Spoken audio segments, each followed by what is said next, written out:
Alright YouTube, what's going on? Coming back at you with another video. Today we're going to be looking at the Kel Tec P3AT. First we'll do a shot of my EDC for today, the Spyderco Delica 4 in the blue. Been really enjoying this knife, put a nice mirror edge on that one, so good little knife. Alright, so we're doing a firearm review today. We're going to talk about the Kel Tec P3AT, the little tabletop. We're also going to roll in some shooting footage, and I did narrate that footage a little bit. That's the first time I've ever done that before, so that's kind of cool. So let's talk about the Kel Tec. First off, let's do a safe check. Notice that the gun is empty. Magazine has been released, and you can see my magazines and the bullet was in there. So I do carry this gun. So I just picked this up recently. I did a video, one of my guns and ammo score videos. Got this on for a steal of a deal off a local classified. We have some gun classifieds here in Utah, so perfectly legal, no big deal. But been wanting to try one of these out. I've been wanting something small. Like I said in that video, actually I think I said in the shooting part that I was looking for a very small backup type, can carry something that I can just throw in my shorts pockets, like gym shorts, or just if I'm going to take the dog for a walk, or if I'm just going to run to the store real quick, just something small to grab, fast, easy. I've always been skeptical, that's not a word, skeptical about the 380, and they're so popular. I mean, so many people have the Ruger LCP. The P3AT was the first one that came out, kind of revolutionized the pocket pistol for the 380s anyway. So when I saw this for the price it was, and made a little bit of a trade with the guy, and took it home. I had a Kel Tec P32 in the past that I carried, and this is pretty much the same gun. It just shoots the 32 ACP round. So I carried that for a while. 32 ACP ammo is just actually pretty much always in stock at Walmart because no one shoots it. But it's less than adequate, I think. The 380 is a little more powerful round, so, and you get the same little teeny gun. So I picked it up and took it out shooting, and the day I got it, actually. No, the day after I got it. And once I found some 380 ammo, which is pretty difficult to find, but I do have a really good source for that for a pretty inexpensive price, so I'm pretty happy about that. But I want to put some rounds through it before I started carrying it. So we will roll in the footage now, and you'll see I did have a few issues, but I did narrate in what I figured out those issues were. So here we go.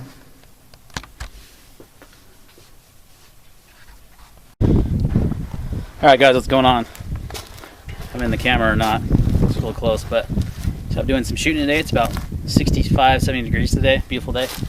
Got this new little Kel Tec P3AT. Put some rounds down range. Got another gun to show you too here in a sec. I'm just gonna shoot that steel plate down there. I'm gonna get a little closer to this little guy because it's teeny.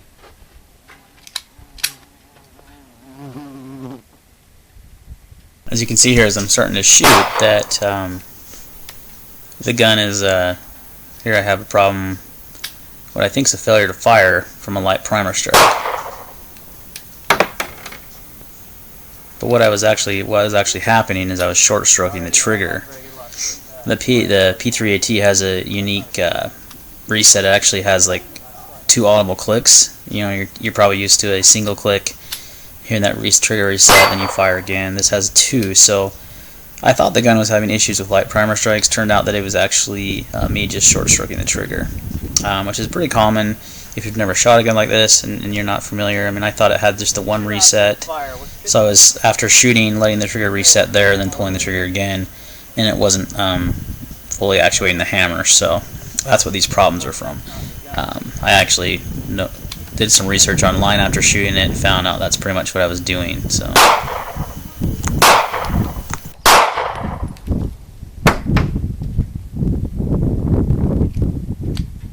doesn't have a last round hold open, but I think that was my issue. It doesn't always reset the slide, so I'm just gonna grab some more ammo.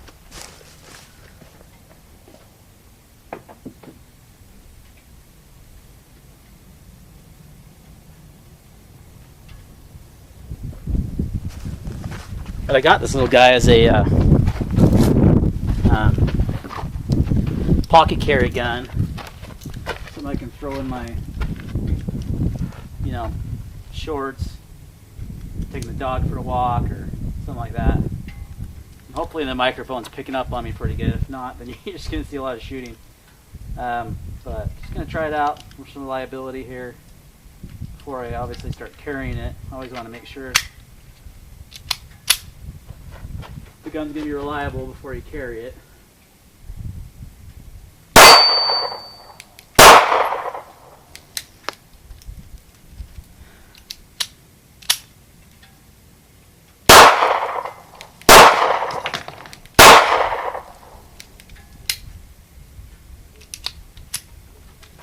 Did one failure to fire there. So far it's not doing too good. Let's hope this is a better range day than it's going so far. And I've only got one magazine for it. So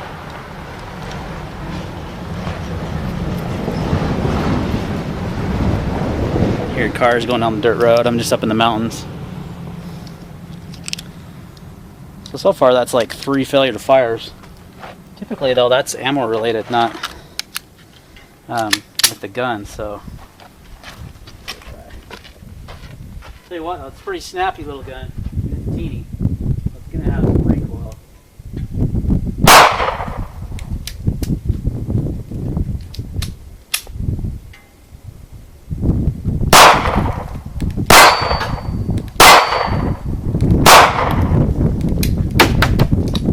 It's just hucking that brass. That went clear back over to my car. Hucking that stuff. Through 100 grain FMJ round.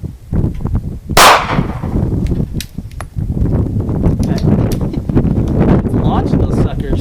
So I don't know if this is ammo or if it's the gun that's having some issues. We're getting about 1 failure to fire per magazine. But the thing is, this ammo I'm shooting is these factory remanufactured ammo. So it was the cheapest stuff I could find, which isn't always the best, as we know, as shooters. And that probably is my issue more so than the gun, I think. But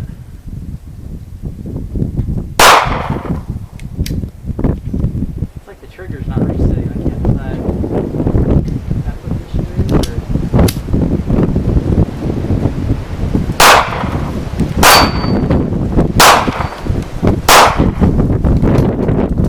Yeah, so one failure to fire there. Oh, and you know what it is? See that? It's got a light primer strike. So that probably isn't good. Well, that's why you always test your stuff. You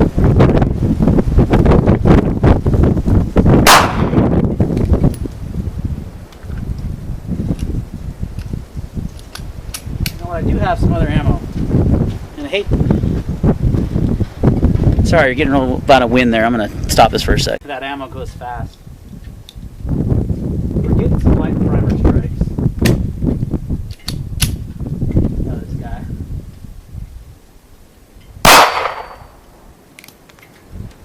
I mean, for being so small, not having much at all for sights, it's actually not a very inaccurate gun. You can see there, it's got very teeny little sights that are part of the frame. It's kind of the same way with the Ruger LCP, but that's like 1 failure to fire out of every mag. That's not acceptable for concealed carry. Let's shoot a little bit more.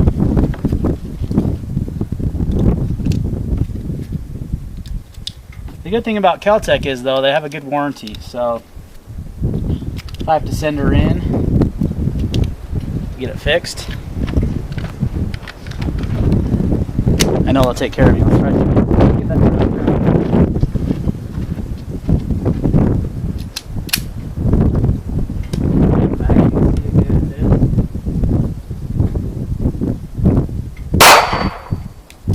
Yeah, that after every time on the first round, without fail, it failures to fire.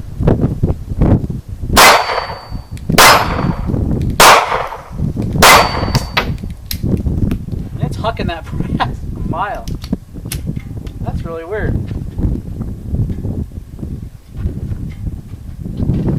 Try doing something real quick.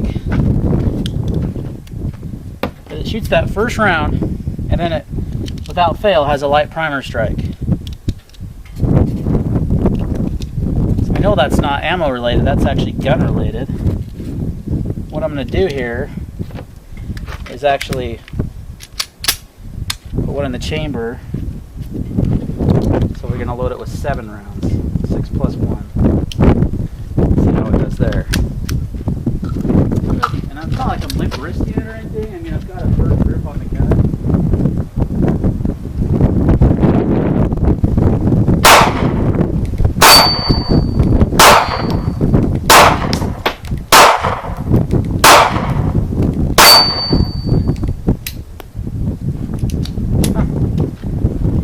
No issues there. That's the first magazine that hasn't had a light primer strike. We're just going to shoot all 50 rounds. It's not the funnest gun to shoot. Tell you what, it's a little snappy. It's not one you're going to want to sit there and put 200 rounds down range in one session. Sorry you can't see me if that's weird that I'm not in front of the camera, but just loading up my mag here. We're going to try that again. We're going to put the one in the chamber, and then and these next few magazines actually had 0 failures to fire. Obviously you haven't had any failures to eject so far, and it's because, and I loaded the mags up differently this time, but really it was because I wasn't short stroking the trigger. At this point I was actually letting the trigger reset completely before firing, and you can notice that these next few magazines fired actually had 0 issues. So definitely, if you have a Kel Tec P3AT and you've never shot it before, just keep in mind that you do have to let it have that double reset. And when I go back to the tabletop, I'll actually show you what I mean. So, which is common with a lot of guns, they do need a break-in period.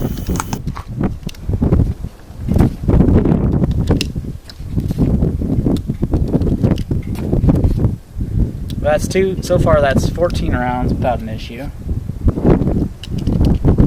I only brought up 50 rounds of ammo because 380 is so hard to find. But I did find a guy locally to me that sells these remanufactured ammo for $17 a box of 50, which is a pretty good price for 380. So just put that down.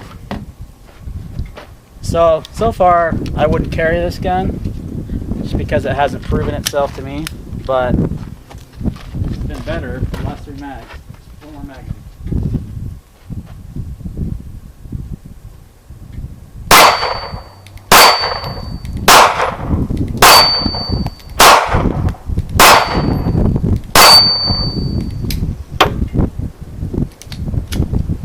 It's seriously crazy how far it chucks that brass. It's hitting, my car is right behind the camera, and that's what it's hitting. It's hucking that.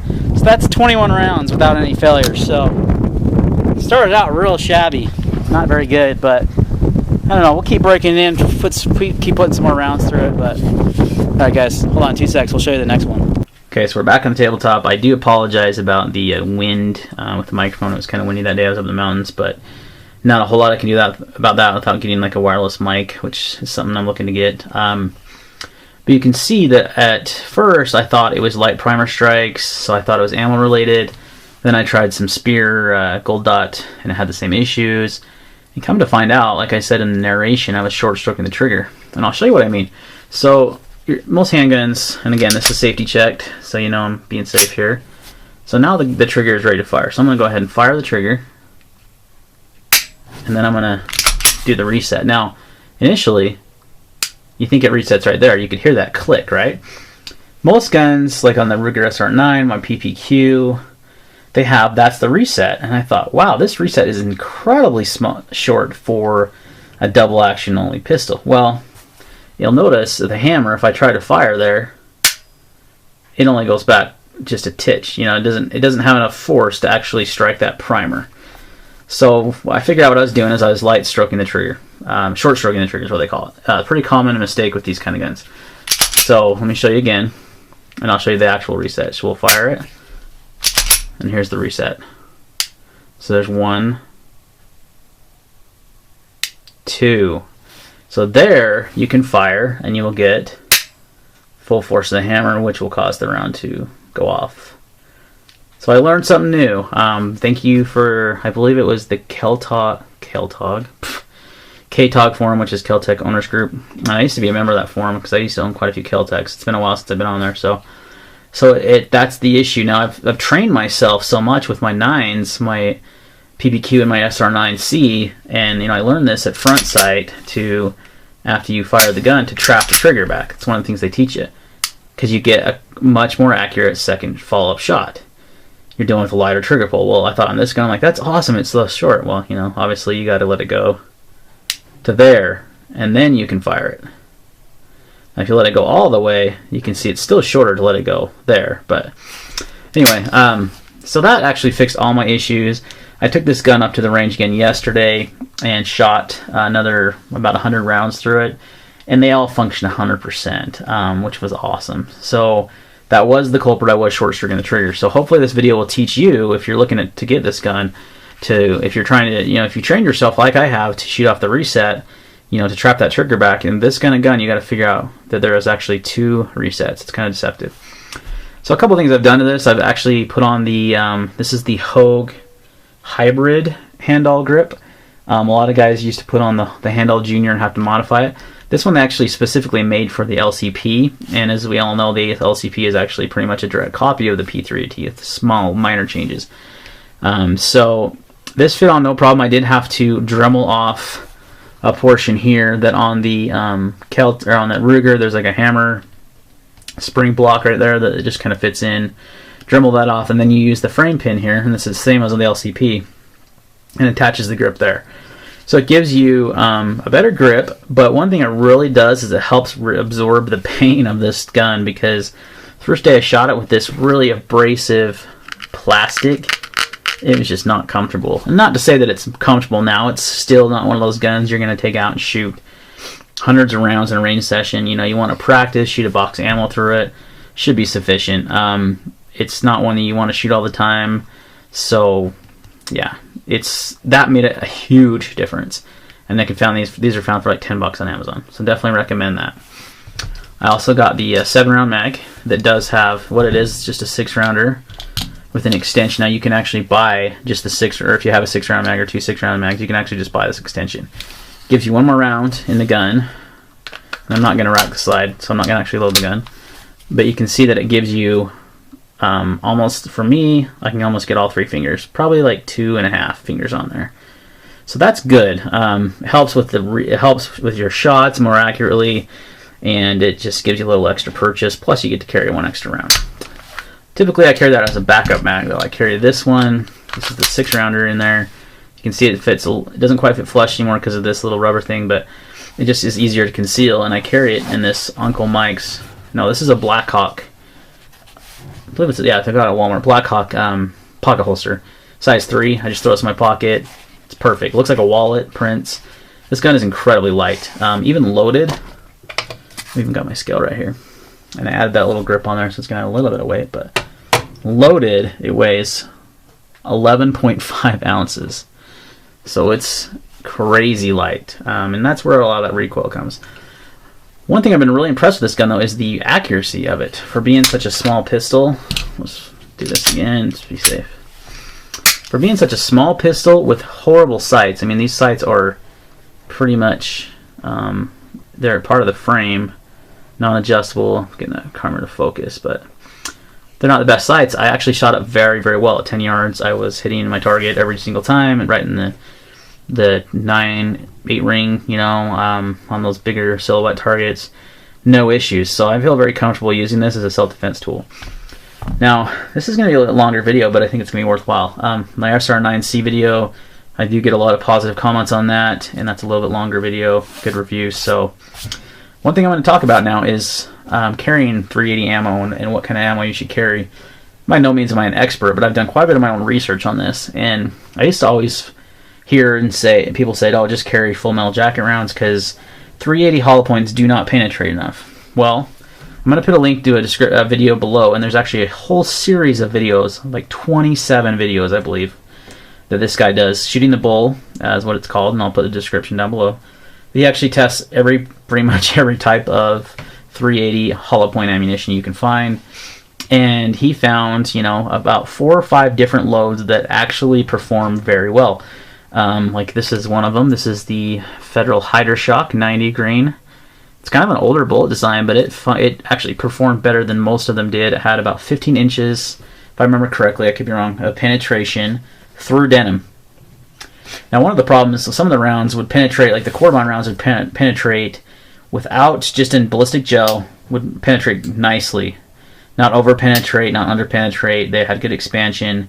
But as soon as you put up that denim, they over-penetrated dramatically. So when people say they don't penetrate enough, that's actually not the case. These can actually over-penetrate. But the idea of a hollow point is to expand well and to not over-penetrate. So the Federal Hydershock did really well. It's one of the ammos he recommended. The Hornady XTP was like pretty much the highest performer. And he tried 3 different bullets that were loaded with XTP, or 3 different loads that were loaded with XTP bullets, and they all performed very well. So that's another one to carry. But they do exceed the FBI minimum of 12 inches by typically 3 inches. So you're getting a good amount of penetration and good expansion with these rounds. Now, they're not a 45. They're not even a 9. I mean, they're not going to give you as big a wound channel, but they do meet their minimum requirements, and they do expand, and they do perform. You just got to choose the right ammo. Don't just go out and buy any hollow points. I highly recommend watching those videos because there's really good information, and it really helped me decide to choose. I actually got the Hydershocks because I got some in a trade locally, so worked out well. I got about 27 of them, and they do function fine out of the gun. So that's one thing you always want to check to make sure they cycle. So they cycle good. I feel comfortable carrying them. Again, this is going to be primarily a backup or a quick, carry, but I've found myself carrying it around a lot just because it's so flippin' light. It's so nice to throw in your pocket. So kind of hoping we can dispel the myths of 380 ammunition, 380 not being sufficient.